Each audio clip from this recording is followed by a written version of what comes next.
करते हैं अगला चैप्टर, चैप्टर 5। तो अभी 5वां चैप्टर खत्म होने वाला है। मैं तो उम्मीद करूंगा कि डेली आप एक वीडियो देख रहे हो। ठीक है, चैप्टर 5 शुरू कर रहे हैं, लंबा चैप्टर है थोड़ा सा। ठीक है, तो देखो क्या कहना चाहता हूँ। सबसे पहले अलग अलग टॉपिक पढ़ेंगे अपन। सबसे पहले अपन पढ़ते हैं इंश्योरेंस पेनिट्रेशन। अच्छा, जीडीपी पता है आपको क्या होता है? अगर आपको पता है तो ठीक है, नहीं पता तो मैं शॉर्ट में बता देता हूँ जीडीपी क्या होता है। जीडीपी आप ये मान लो आपके देश की टोटल इनकम, आपके देश की टोटल इनकम। और सिंपल भाषा में कि एक सर्टेन टाइम पीरियड में, एक सर्टेन टाइम पीरियड यूजुअली एक साल के अंदर, एक देश के अंदर जितना भी गुड्स और सर्विसेज बनाई गई है, गुड्स मतलब जितने भी सामान बनाए गए हैं, सर्विसेज बनाई गई है, उन सबसे जो भी पैसा मिला, टोटल वैल्यू, उन सबकी टोटल वैल्यू। तो एक साल में एक देश के अंदर जितनी भी गुड्स और सर्विसेज बनाई गई, उन सबकी टोटल वैल्यू, इसको जीडीपी बोलते हैं, यानी ग्रॉस डोमेस्टिक प्रोडक्ट। ठीक है, ग्रॉस डोमेस्टिक प्रोडक्ट। तो बेसिकली मोटे मोटे तौर पे मैंने टोटल इनकम कर दी। ठीक है, अगर तो इसका एक पहले फॉर्मूला देख लो भाई। इसका फॉर्मूला क्या होता है? टोटल प्रीमियम अपॉन मेरा टोटल प्रीमियम अपॉन जीडीपी। ठीक है, टोटल प्रीमियम अपॉन जीडीपी, ध्यान रखना ये बेसिक फॉर्मूला रहता है। इसको याद रखने का तरीका, पेनिट्रेशन में पी आ रहा है, यहाँ पे जीडीपी में पी आएगा। ठीक है, इस पी से पी को मिलाओ। तो कहना क्या चाहता हूँ, मान लो मेरी देश की टोटल इनकम है 100 लाख करोड़, और मेरा इंश्योरेंस से मेरा पैसा आया 4 लाख करोड़। तो भाई मेरे टोटल जो देश की इनकम हुई है, उसमें से 4% हिस्सा इंश्योरेंस इंडस्ट्री से आया है। ये कहना चाहता हूँ मैं।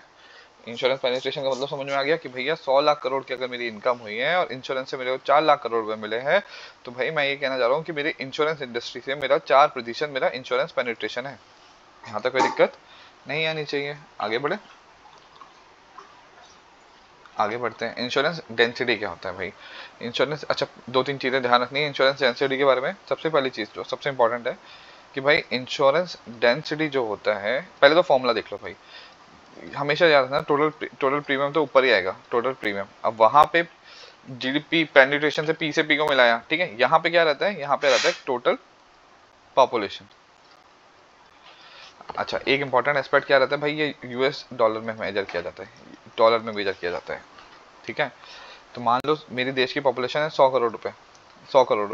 ठीक है, भारत की पॉपुलेशन 100 करोड़ मान रहा हूँ, और मेरा टोटल प्रीमियम आया मान लो 10 बिलियन डॉलर, 10 बिलियन डॉलर। तो मैं फॉर्मूले के अंदर वैल्यू डालता हूँ, 10 बिलियन डिवाइडेड बाय 100 करोड़, यानी 1 बिलियन, यानी कितना आया? 10 डॉलर। यानी ऑन एन एवरेज हर इंसान एक 10 डॉलर इंश्योरेंस में इन्वेस्ट कर रहा है। ऑन एन एवरेज हर इंसान 10 डॉलर का इंश्योरेंस ले रहा है, ये कहना चाह रहा हूँ मैं। यानी इंश्योरेंस इंडस्ट्री में हर बंदा ये बताता है कि आपकी पॉपुलेशन के हिसाब से हर बंदा कितने रुपए एवरेज एवरेज निकाल पा रहा हूँ कि भाई हर इंसान ऑन एन एवरेज कि हाँ भाई इतने पैसे का इंश्योरेंस तो हर इंसान खरीद रहा है।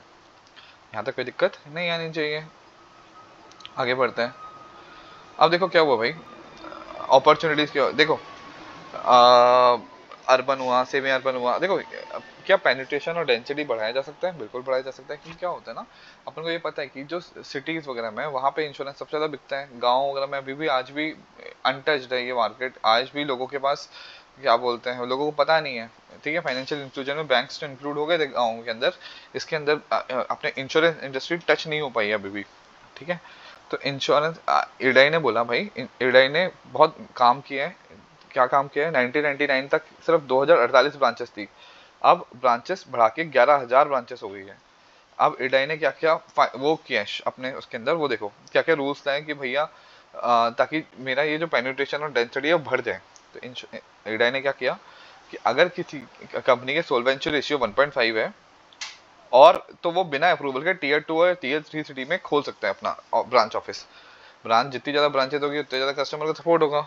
अच्छा, सॉल्वेंसी रेशियो क्या होता है भाई? सॉल्वेंसी रेशियो भाई अगर आपको पता हो तो ठीक है, नहीं पता तो भाई आपके पास, आपकी जेब में कितना पैसा है और आपको पैसा कितना देना है, मतलब आपके पास अवेलेबल कितना पैसा है ना, और आपको देना कितना है, रिक्वायर्ड कितना है। मान लो आपके पास 150 रुपए है और आपको 100 रुपए देना है, तो आपका सॉल्वेंसी रेशियो हो 1.5। तो अगर किसी भी कंपनी का सॉल्वेंसी रेशियो यूजुअली हमेशा ज्यादा रहना चाहिए ताकि देने की कैपेसिटी मेरे पास रहे, कल को क्लेम आता है तो अगर सॉल्वेंसी रेशियो 1.5 से ज्यादा है तो भाई अपन टीयर 2 या टीयर 3 सिटी जो थोड़ी सी मतलब मेट्रो सिटीज नहीं है, वहां पे अपन आराम से ब्रांचेस ओपन कर सकते हैं बिना बिना ईडीआई को इन्फॉर्म किए। आगे बढ़ते हैं भाई। डिस्ट्रीब्यूशन चैनल, सब ब्रोकर का कंसेप्ट, सब ब्रोकर का कंसेप्ट का मतलब क्या होता है कि भाई, सब ब्रोकर का कंसेप्ट मतलब ब्रोकर भी अपना खुद का एक क्या बोलते हैं छोटा एजेंट रख सकता है। ब्रोकर भी अपना खुद का एक छोटा एजेंट रख सकता है, ठीक है। तो ये सब ब्रोकर का कंसेप्ट आ गया कि हाँ भाई, ये रूल्स आसान बना रहा है एडीआई ने। पेनिट्रेशन और डेंसिटी को बढ़ाने के लिए क्या क्या किया वो बता रहा हूँ, ठीक है। पहले क्या हुआ करता था, पहले ये होता था कि भाई अगर आपको ब्रोकर बनना है तो आपको मिनिमम 50 घंटे की ट्रेनिंग या 100 घंटे की ट्रेनिंग करनी पड़ती थी। 100 घंटे की ट्रेनिंग करनी पड़ती थी। अब 100 घंटे को हटा के 50 घंटे कर दिए। और अगर आप एक्सपीरियंस हो, आपने पहले भी कर रखा है, तो आपको 25 घंटे की ट्रेनिंग करनी है। पहले आपको 100 घंटे की करनी पड़ती थी, अब आपको 50 घंटे की करनी पड़ती है। ये बहुत इंपॉर्टेंट चीज़ है।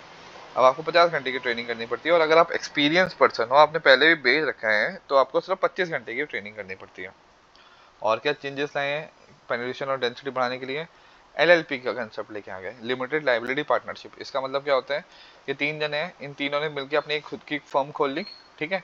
और उसको बोल दिया LLP, limited liability partnership. Limited liability partnership में क्या फायदा होता है कि मान लो अगर आपको नुकसान हुआ, तो ऐसा नहीं है कि बैंक आके आपका पर्सनल एसेट खरीद बेच देगी। पर्सनल एसेट्स पे कोई काम नहीं आता। जो भी फाइनेंशियल एसेट्स होते हैं, जो भी आपकी फाइनेंस की लिए अपनी जमीन वगैरह ली है, वो गिरवी रखी जाती है। वो मतलब उसको उस पर कैप्चर कर सकती है गवर्नमेंट। आपके पर्सनल एसेट्स को टच नहीं कर सकती। इसको एलएलपी का कंसेप्ट आ गया। अच्छा, और क्या कंसेप्ट आया कि भाई पहले अगर ये एक एजेंट है, पहले बोला जाता है कि अगर वो लाइफ एजेंट है, लाइफ एजेंट है, लाइफ इंश्योरेंस के एजेंट है, तो वो एलआईसी बेच सकते हैं। अगर जर्नल का है तो जर्नल का बेच सकते हैं, है ना। अब कंसेप्ट चेंज कर दिया। अब बोल दिया कि भाई आप चाहो तो आप लाइफ भी बेच सकते हो, आप चाहो तो जर्नल भी बेच सकते हो, आप चाहो तो हेल्थ भी बेच सकते हो। आपको बस वही 25 घंटे की ट्रेनिंग करनी है। 25 घंटे की ट्रेनिंग करनी है एजेंट के लिए। वो जो 50 घंटे वो ब्रोकर वाला था, ब्रोकर के लिए पहले 100 घंटे था, 50 घंटे हो गया। 50 घंटे के बाद अगर एक्सपीरियंस है तो 25 घंटे। एजेंट के लिए बोल दिया कि भाई अब आपको 25 घंटे की ट्रेनिंग करनी है नेट। अगर आपने 25 घंटे की ट्रेनिंग कर ली, तो आप कुछ भी बेच सकते हो, लाइफ, जर्नल या फिर हेल्थ, कुछ भी बेच सकते हो। यहाँ तक कोई दिक्कत नहीं आनी चाहिए। आगे बढ़ते हैं। तो भाई पहले क्या होता था, ये सब क्या कर रहा हूँ मैं, सिर्फ पेनिट्रेशन को बढ़ाने के लिए या डेंसिटी को बढ़ाने के लिए एडीआई ने क्या क्या किया है। पहले आपको एग्जाम लिया करते थे ये लोग, और एग्जाम में पासिंग मार्क्स रखते थे 50%। आप बोला भाई 50% नहीं, आप 35% में भी पास मान लिया जाएगी। कि अगर आपके 100 में से 35 नंबर भी आ जाते हैं, तब भी आपको पास मान लिया जाएगा, ठीक है। परसिस्टेंसी, अच्छा ये चीज लेके आए। परसिस्टेंसी क्या होती है? परसिस्टेंसी का मतलब होता है कि भाई आपकी कितनी पॉलिसी टिकी हुई है, एक्टिव पॉलिसीज कितनी है। मतलब कहना क्या चाहता हूँ, पहले क्या होता था, इस बंदे ने मान लो एक इंश्योरेंस की पॉलिसी बेची, है ना। तो और पॉलिसी बेचती, अगर वो मान लो एकदम से सरेंडर हो गई या लैप्स हो गई, तो इसको कोई फर्क नहीं पड़ता था एजेंट को। इसने तो बेच दिया, आगे बढ़ो। क्योंकि एजेंट क्या होते थे, उनको पता था कि इनिशियल कमीशन ज्यादा मिलते हैं, बाद में कमीशन ज्यादा नहीं मिलता। तो इनको बाद की रिन्यू परसिस्टेंसी पे टिकी, मतलब मेरी पॉलिसी टिकी रहे, इस पे ज्यादा ध्यान नहीं देते थे। तो यूजुअली क्या होता था, बेची, उसके बाद उनको मतलब ही नहीं है कस्टमर से। अब एडाई ने बोला कि भैया आपकी मिनिमम 50% की परसिस्टेंसी तो होनी चाहिए। अगर आपकी परसिस्टेंसी 50% की नहीं है, मतलब मान लो आपने 5 पॉलिसीज बेची है 5-5 साल की, तो कम से कम हर पॉलिसी 2.5-2.5 साल तो टिकनी चाहिए। अगर आपकी नहीं है, तो भैया आपको आपका लाइसेंस रिन्यू नहीं किया जाएगा। इससे फायदा क्या हुआ कि आपको प्री सेल के बाद पोस्ट सेल भी अच्छी सर्विसेज मिलने लगी, ठीक है। ये परसिस्टेंसी का रूल मैंने आपको समझा दिया। आगे बढ़ते हैं। देखो, यहाँ तक आपका एक टॉपिक का मतलब होता है कि परसिस्टेंसी और उसके बढ़ाने के लिए एडीआई ने क्या किया। आगे देखते हैं। अब देखो, इंडिया में इंश्योरेंस सेल्फ सर्विस कभी नहीं हो सकता। ऐसा नहीं हो सकता कि भाई खुद से लोग इंश्योरेंस के बारे में जान रहे हैं, कर रहे हैं, नहीं। क्योंकि अभी इतनी इंश्योरेंस इंडस्ट्री ग्रो हुई ही नहीं है। तो इंडिया में हर मतलब एक पर्सनल टच बहुत ज़रूरी होता है। पर्सनल टच मतलब कोई आए, समझाए, बताए, वो और अवेयरनेस करे, वो बहुत ज़रूरी होता है। देखो, हर अलग अलग जमाना अलग अलग तरीका होता है। कभी कभी अपन को जूम कॉल करनी पड़ती है, कभी घर से बात करनी पड़ती है, कभी शॉर्ट वीडियो करना पड़ता है। आजकल तो जैसे जेंजी आ गया, जेंजी को समझाने की रील बना दो भाई, ठीक है। कोई टिकटॉकर की रील बना दो, तो जेंजी को समझ में आएगा, अच्छा हाँ ये तो इंपॉर्टेंट है मेरे लिए। अवेयरनेस बढ़ाने की तरीका बता रहा हूँ। उसके अलावा आजकल देखो, लोग ना पढ़े लिखे हो गए हैं, तो वो गूगल पे सर्च करते हैं, रिव्यूज देखते हैं, एफएक्यूज देखते हैं कि हाँ भाई क्या क्या सही है, क्या गलत है। तो एजेंट को स्मार्ट होना बहुत जरूरी है, क्योंकि कस्टमर तभी वो एड्रेस कर सकता है, क्योंकि कस्टमर आजकल बहुत स्मार्ट हो गया है, ठीक है।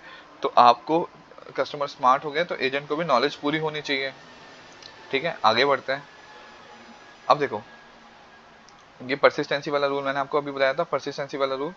अब क्या हुआ, मान लो जैसे मैं हूँ, है ना, मैं मेरी एक टीम बना रहा हूँ एजेंट की, मुझे बोला 25 जनों की टीम बना लो आप एजेंट की, तो मैं क्या करूंगा, तो मैं कंडीशंस रख देते हैं कि भाई मिनिमम 25 साल की उम्र हो, ग्रेजुएट हो, पढ़ा लिखा हो, और डाइवर्सिफाइड फील्ड लेता हूँ, हाउस वाइफ मिल जाए, रिटायर्ड लोग मिल जाए, हर बैकग्राउंड से लोग मिल जाए, ताकि मैं सिर्फ एक ही सेक्टर में नहीं, मल्टीपल सेक्टर पे लोगों पे क्या बोलते हैं, इंश्योरेंस का टारगेट कर सकूं।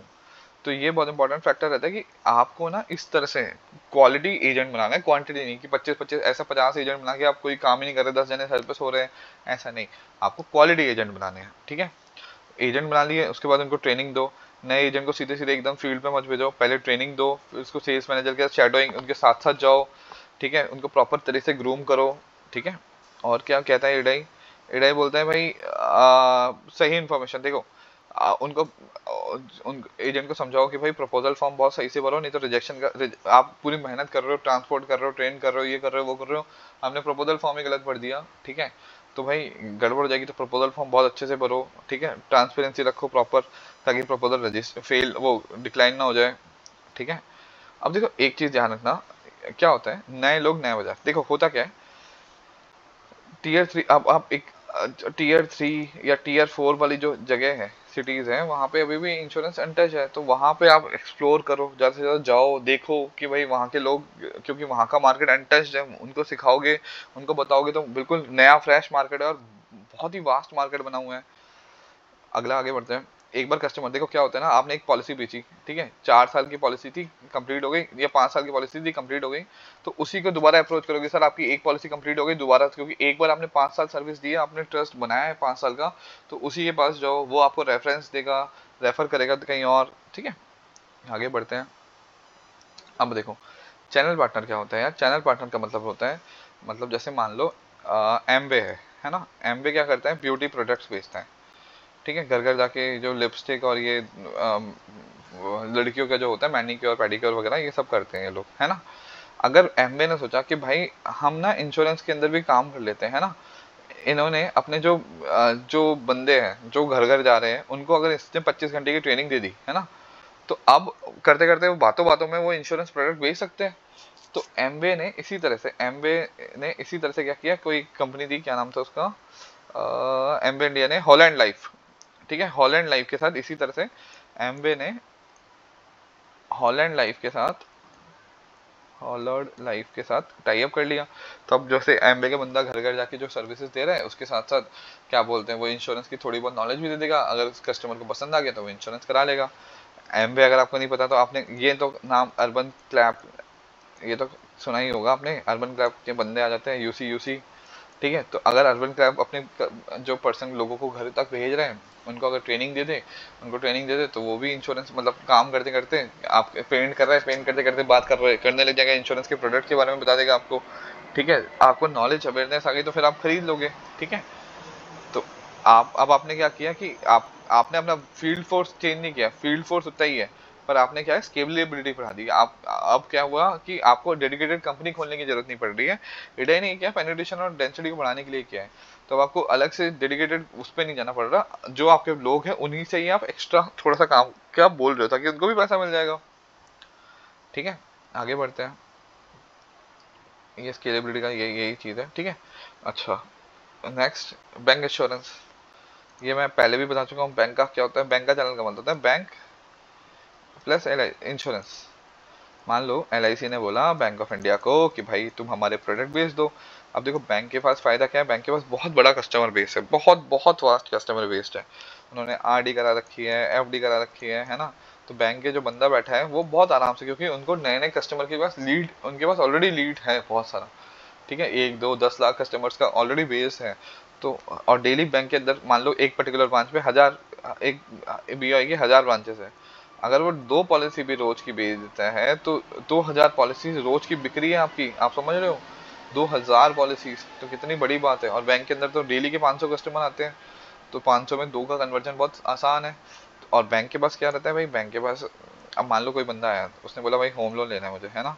अब आप उसको समझा दो कि भाई देखो, आप अगर कल को आपको कुछ हो गया तो आपका होम लोन कौन चुकाएगा, आपकी फैमिली चुका पाएगी, तो इसलिए आप टर्म इंश्योरेंस ले लो। तो इस तरह से आप क्रॉस सेलिंग भी बहुत आराम से कर सकते हो, ठीक है।